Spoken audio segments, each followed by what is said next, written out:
Hi పరమానంద శిష్యుల గ్రూపుకు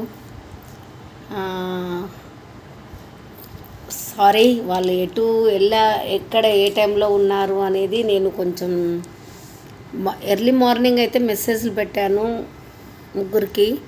ఆ తర్వాత పడుకున్న 8:30కి లేవలేకపోయినా, చేత కాలేదు నాకు. అసలు పడుకున్న దాన్ని లేవడానికి కూడా చేత కాలేదు.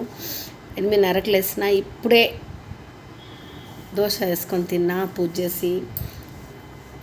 ఎలా చేరారు గమ్యానికి? మీరందరూ వెళ్తుంటే నాకు నిజంగా బాధ అనిపించింది. కడుపులో పుట్టిన పిల్లల కంటే కూడా, తోడబుట్టిన అక్క చెల్లెళ్ళ కంటే కూడా నాకు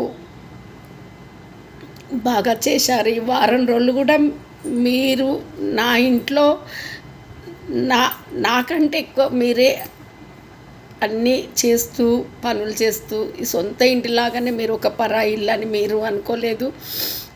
నేను కూడా అలా మిమ్మల్ని పరాయి వాళ్ళం అని అనుకోలేదు. ఫస్ట్ టైం అటెండ్ అయినా కూడా మీరు నా ఇంటికి ఒక వారం రోజులు నా ఇంట్లో స్పెండ్ చేసినంటే నిజంగా గ్రేటు.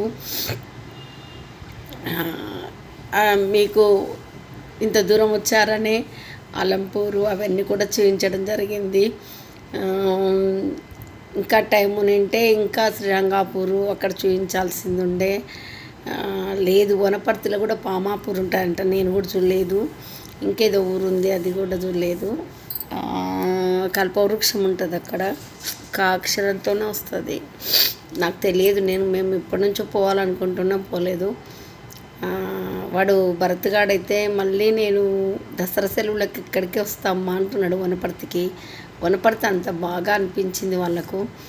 కాకపోతే పిల్లలు ఎంత వర్క్ చేసిందంటే, అసలు ఈ నా ఇంటికి వచ్చిన ఈ లైవ్ గ్రూప్ వాళ్ళు ఎవ్వరు లేకున్నా నాకు ఆ లోటు అనేది నిజంగా తెలిసేది. Thank you Shailu and Arjunamma, Bharat, Balaji. అంతేకాదు శైలు వాళ్ళ అత్తగారు సొంత ఇంటిలాగానే వాళ్ళు పనులు మొత్తం చేసిండ్రు. నాకు చాలా ఆనందం అనిపించింది. అంత హక్కు మీకు ఈ అమ్మ దగ్గర ఉంది. ఓకే, మీకు అందరు కూడా ఒకవేళ మీ మనసుని ఏమైనా నేను నా మాటలతో కానీ నా చేతులతో కానీ నేనేమైనా నొప్పించి ఉంటే నా ఇంట్లో ఏ సందర్భంలోనైనా అమ్మగా నన్ను క్షమించండి. ఈ బంధం అనేది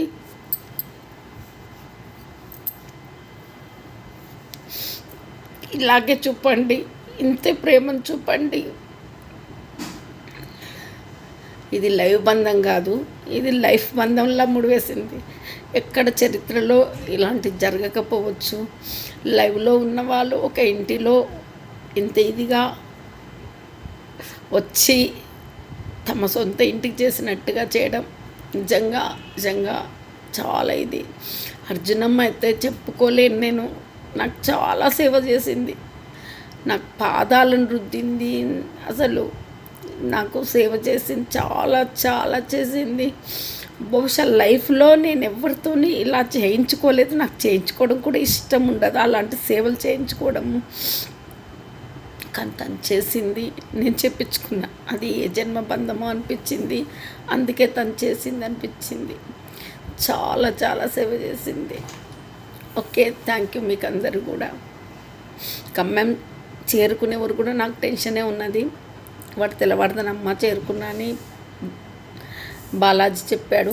వీడేమో ఇప్పుడు చేరుకున్నాను, నాకు మనసు బాధ అనిపిస్తుందమ్మా, మళ్ళీ వెనక్కి రావాలని వీడు మెసేజ్ పెట్టాడు.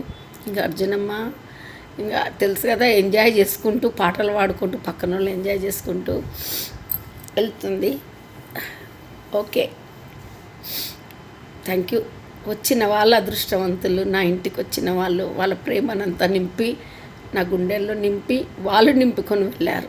రాని వాళ్ళు నిజంగా చెప్తున్నా చాలా దురదృష్టవంతులు. నేను వాళ్ళ గురించి ఇంకా మాట్లాడదలుచుకోలేదు. Okay, bye, thank you.